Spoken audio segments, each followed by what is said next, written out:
Thank you for doing this little interview with us today. And I just wanted to start by asking you to introduce yourself and a little bit about your journey in audiology so far.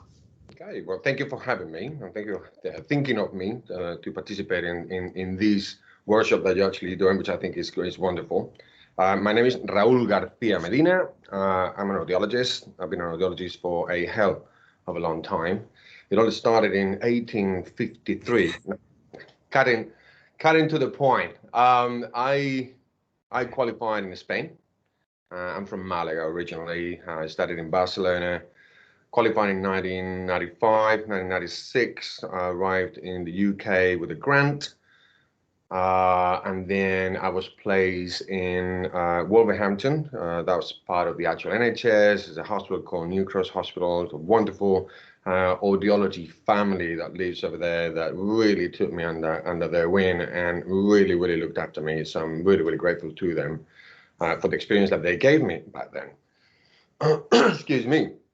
I worked with them for about 3 months, and I was always in touch with Peggy Chalmers, the late Peggy Chalmers, wonderful lady, who took me also under her wing, and she called me her political grandson, and obviously I called her my political grandmother.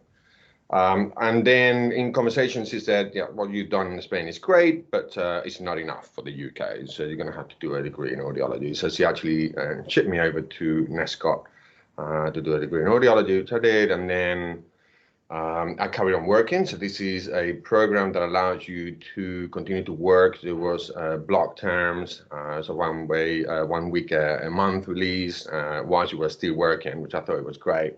Because obviously you can actually put things into practice at the same time as you were learning, and did that, finish it, continued to actually climb up the ladder within the actual NHS. I ended up in the Royal National Throat Nurse and Ear Hospital, where really and truly I spent most of my professional career.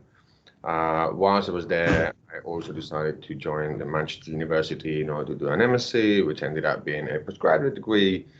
And then I continued to actually climb up the ranking in the audiology sphere, and I then became the chief audiologist of the audiology department at the Royal Free Hospital, which is also in London. And I spent a long time in that position, which I thought was great too. And then I went back to the Royal National as the audiology professional manager for a couple of years, and then there was a period in 2016 where I was doing a little bit of both, a little bit of NHS work, but then I jumped into the actual private sector. In the midst of things, I got absorbed into a professional organization called BISHA, which I am now, well, I started as a council member, and I'm now the vice president of that society. And hopefully, touch wood, if everything goes according to plan, I'll be the president in this coming January, actually. I'll bring it to my period in Wolverhampton. But I think it's generally how you actually engage in conversations with your patients or clients, whichever way you want to refer to them. English being my second language and being a little bit of a barrier at the beginning posed some issues, to say the least. So I had an accent, my English wasn't great. I was dealing with hard of hearing people, so there was communication breakdown. I think the particular incident was, this is a funny one, actually, and I did think about it because you get me a little brief, but I wasn't sure whether I was going to allude to that one. I was in Wolverhampton, and at that particular moment in time, we were doing a simple repair clinic, okay, and I started as a super junior audiologist. So I called my patient in. At that time was numbers, so number 25. 25 stood up, came in, and I turned around. I said, hello, please have a seat, turn around to get my otoscope ready, and so on and so forth, and what brings you here? By the time I turned around, it was a lady, mid-50s, and she had started to undo her blouse. So I turned around, I was like, oh, what's going on, what's happening? And she's like, oh, and obviously she realized that wasn't the place to be. It Yeah. happened that right outside our department, we had a breast screening van, also part of the actual NHS. So she thought that she had come into that, and I was going to do some sort of a mammography or something along those lines. And I thought that was an interesting way of framing the miscommunication that can actually happen both ways. I think you expect something, and then something completely different happens all of a sudden, something that you weren't actually prepared for.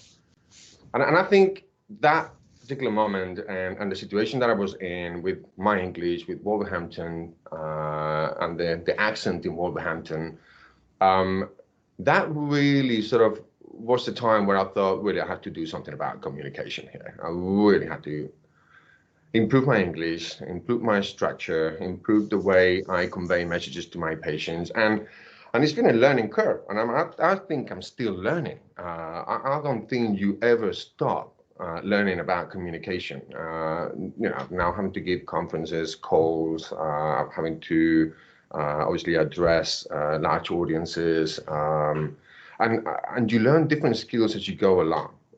So when you first start, it's very difficult for an audiologist. I think it's something that should certainly be added to the curriculum. It's learning about communication in general. Learn some communication skill, master some emotional intelligence. How best to convey message, and again in a very structured way, so it actually makes sense to the patient. How best to read the individuals that you're actually speaking to, for you to actually be able to make them feel comfortable. Because when you actually make patients feel comfortable, people feel comfortable, you open up, and then you get far more information that you would do if you weren't utilizing those skills. And since then, this is something that I've been really trying to improve over and over. It's very endearing to think that after 25 years working in audiology, you still encounter situations where you go, okay, well, how am I going to frame this? One thing that really struck me from what you were saying is that you were experiencing communication challenges in Wolverhampton. It wasn't just your patients experiencing or your clients experiencing these difficulties. You were actively experiencing it. Totally. And then you've spoken also about empathy. So do you think that experience has given you more empathy for your patients or your clients today? It's a good question. I mean, it's that point in time where, again, you start in your professional career, and I came, as I said, from Spain. I was the second in my promotion over there. I thought I knew the world of audiology, only to land in the UK to realize that I knew very, very, very little indeed. So to actually add the burden of the communication barrier, it was quite tough. But I think what really made me continue and improve was my colleagues, actually. I was fortunate enough to have co-workers that were super understanding of the actual situation, never mocking anything, and if there was a mock, it was more for a laugh rather than actually bring you down. Really helpful. It was really like a family. It was really bizarre. I absolutely loved my time in there. And that gives you courage. It gives you courage. It gives you the strength and willpower to continue to improve. Had I landed in a different department, who knows what would have actually happened? You actually end up with a manager to say, well, you're not up to scratch, or your communication skills are really not how they should be. I don't think you should be working over here. That could have actually spiraled downwards somewhere else. So I think what made it and break it was the actual my coworkers, was the family that I worked with in there, and that unity that they had in there, and the way they took me into the team.